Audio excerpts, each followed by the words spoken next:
So in today's session, we are talking about the modern poetry in literature.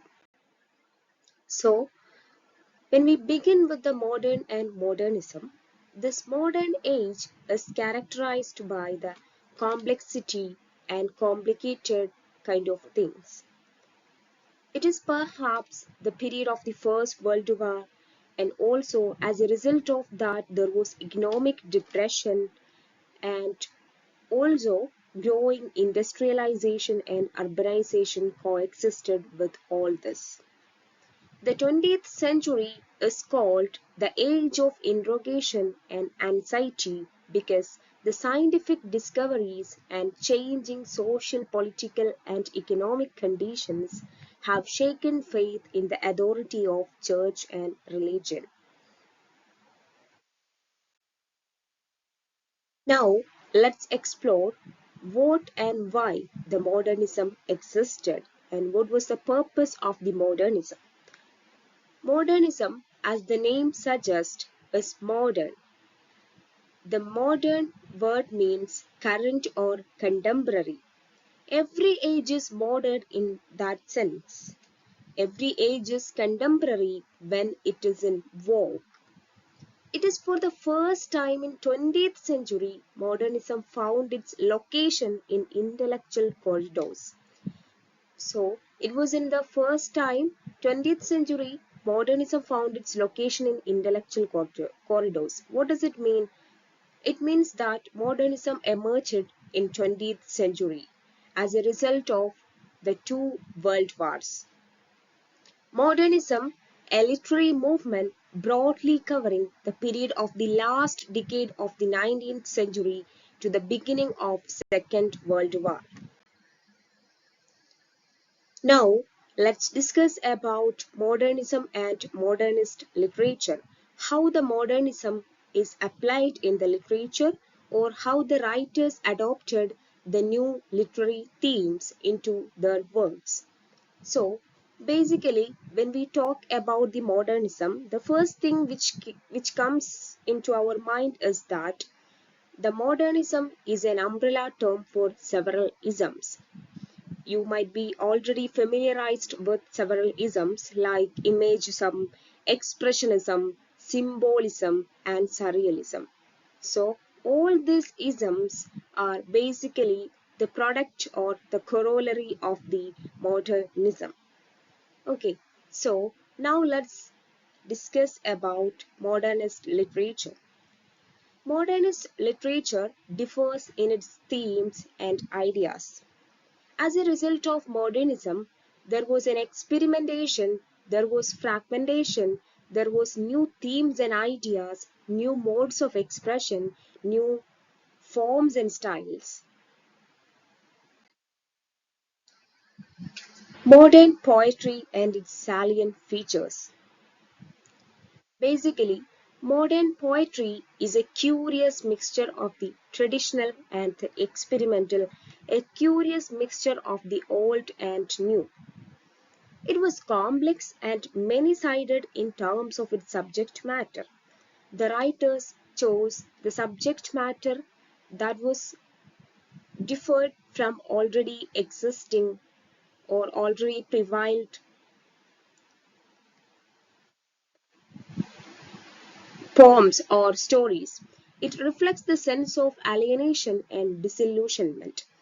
The term alienation and disillusionment, these were the two marking terms for the modernism that we can say. In the first half of the 20th century, there was a change in the poetic outlook. The poet was no longer a singer or a beautiful dreams and experiences. The poet had to express the chaos and changing scenario of life and society around the world. Modern poetry was a revolt against the tradition. It was the poetry of experiment. It was the poetry of disillusionment, and it influenced music and other fine arts. When it comes to the form and style of the modern poetry, The experimentation is perhaps the first thing which we can mention, and it also represented concrete images to convey ideas, experience, and feelings. And it had a symbolist way of presenting ideas in terms of deeply significant symbols, and also the expressionist way of probing deep into the human psyche, and surrealist way of using unnatural and irrational juxtapositions. Now, let's move on to the one of the eminent poet of the modernism, Ezra Pound. Ezra Pound was born in USA, moved to Britain and Europe. He was reputed as one of the most difficult poets of the 20th century, nurtured several writers at the forefront of Vorticism, Imagism, helped to shape the work of the career of Eliot, Joyce, Frost, and Hemingway. And another important fact is that he supported Mussolini during the Second World War, and for that he got arrested in 1955 by American forces, and he was declared insane after trial, released only in 1958, returned to Italy where he spent the rest of his life.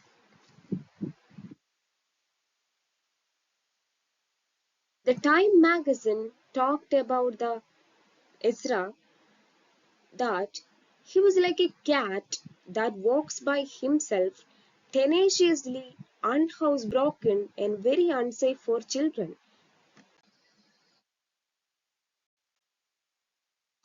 Next poet is William Butler Yeats.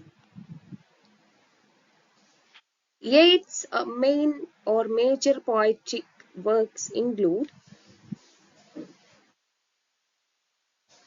Easter 1960,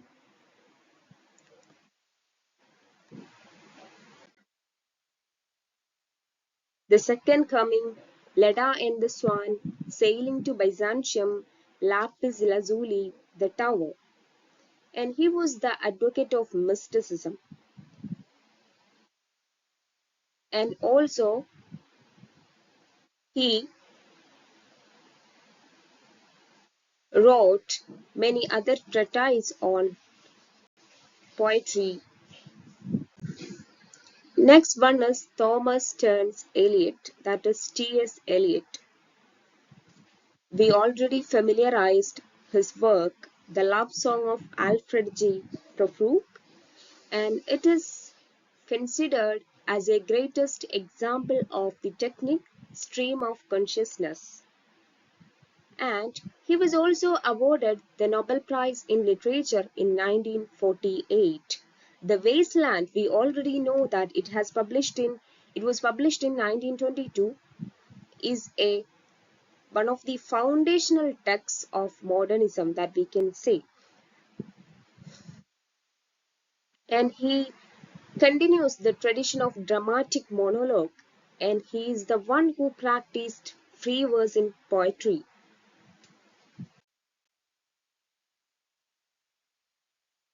Now, let's look at the poet laureates of England. Okay, so the Cecil J. Lewis, Sir John Benjamin, Ted Hughes, Andrew Motion, Carol Ann Duffy, Simone Armitage. I have mentioned the dates and all here, so you can refer that too. And another important category is movement poets. Here I am mentioning some of the movement poets such as the Philip Larkin, Kingsley Amis, Donald Tavy, Elizabeth Jennings, Herbert Reed, Barker, Dylan Thomas, etc.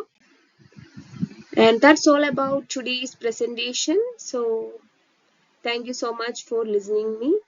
Do subscribe my channel for more literature updates. Okay, thank you so much.